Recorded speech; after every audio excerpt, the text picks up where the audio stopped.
Okay, I'm leaving this morning for a little girls getaway for one of my best pals' birthday. We're heading to one of our sweet mentors' cabins up in Oregon. So here we go, ladies.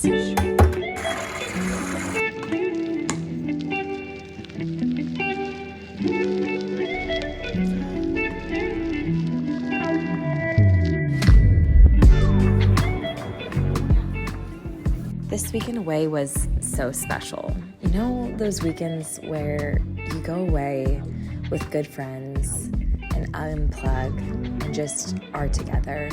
That was the essence of our weekend. It was so special to have my friend Jess in town from London. We had been in school together for multiple years and lived in the same town for 4 years. So being back in the same place with the most cherished friends was so special. Oh my gosh! This weekend was filled with such peaceful moments where you just feel the presence of God in this sweet little cabin that was tucked away in this small little mountain town in Southern Oregon. We just enjoyed our time. We were just together. We made meals and made memories and had good laughs. But most importantly, this weekend really reminded me of the gift of friendship in my life.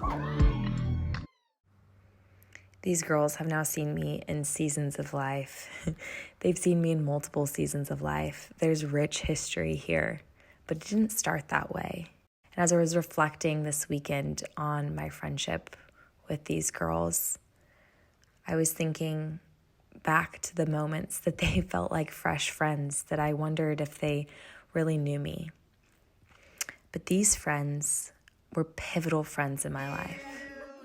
Happy birthday! They have shown me what it means to be a true friend.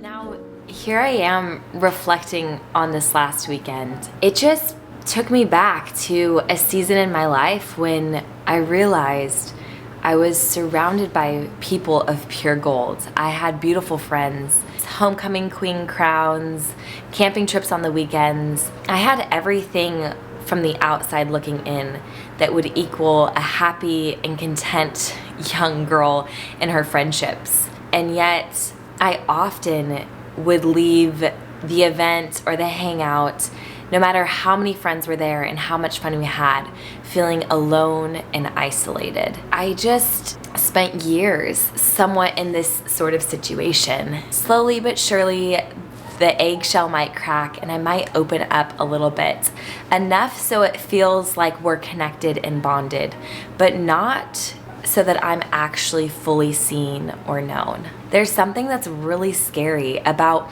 allowing yourself to be fully seen and be fully known in the most messiness of who you are and the most imperfect and unpleasant parts of us. But these are the places that we actually cultivate friendships that go the distance, that have the depth of relationship that will withstand the graduation days and dance floors and mountaintop seasons, right? But will be with us in the valley deep and in the places where we're not sure we even believe in ourselves. As I reflect back on this weekend, we were celebrating my really good friend Jess's birthday. Jess is such a pivotal friend in my life because she came in a season when I was at the lowest parts of me. I had nothing left to give. And in friendship, I thought I always had to be the life of the party. I had to be the most fun. I always had to be having a good day because I was afraid people would reject me and not want to be my friend if I wasn't any fun, if I disagreed with them, if I ruffled their feathers. And so I was just always a good time, always had a smile plastered on my face, was always laughing really hard.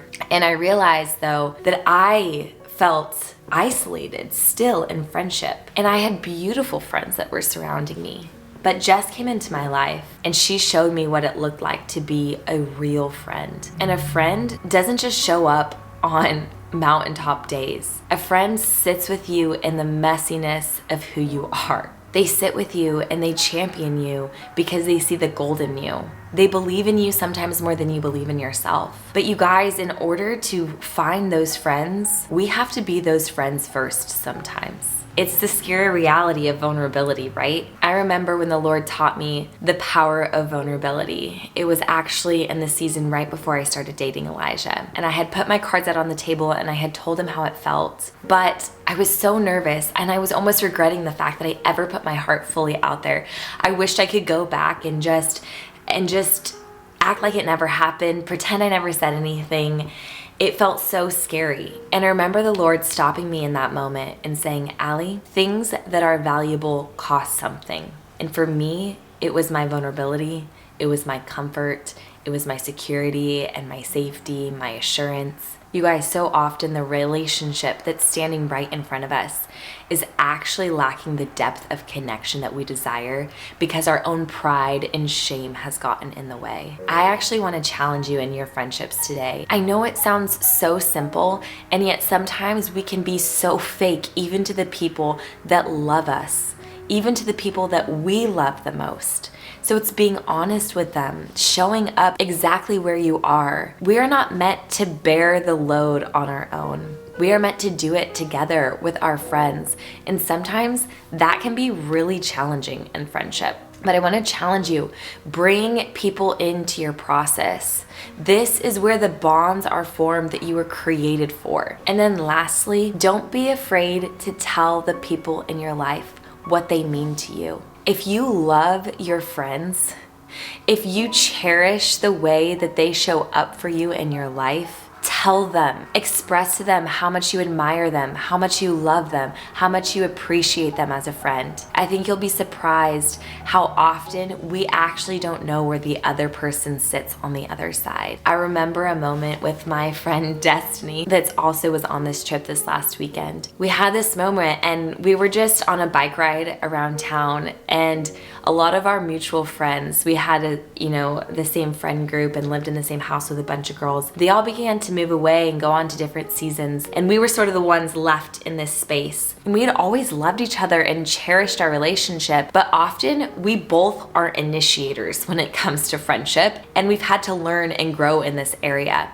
But we just had this moment, and I don't even remember who initiated the conversation, but we both just acknowledged, like, hey, we have both really sucked at initiating hanging out with each other, but I genuinely really want to spend time with you. I actually really cherish your friendship. You know what that did for me in that moment? It made me realize that the friend that I had in front of me, I'm actually wasting time not investing time in that friendship because we're both on the same page. We're both wanting to spend time together, and sometimes it just takes the other person being the one to initiate it, being the one to communicate how you actually feel about the relationship. So ladies, gentlemen, I want to just encourage you in your friendships today. If you feel somewhat disappointed or discouraged in your relationships, it's not the end. It's actually just an invitation to step up and be vulnerable in your relationships, to sit in the mess with people and to show up for them on their worst day, to champion them and cheer them on when you see the gold in them, and to tell them and communicate to them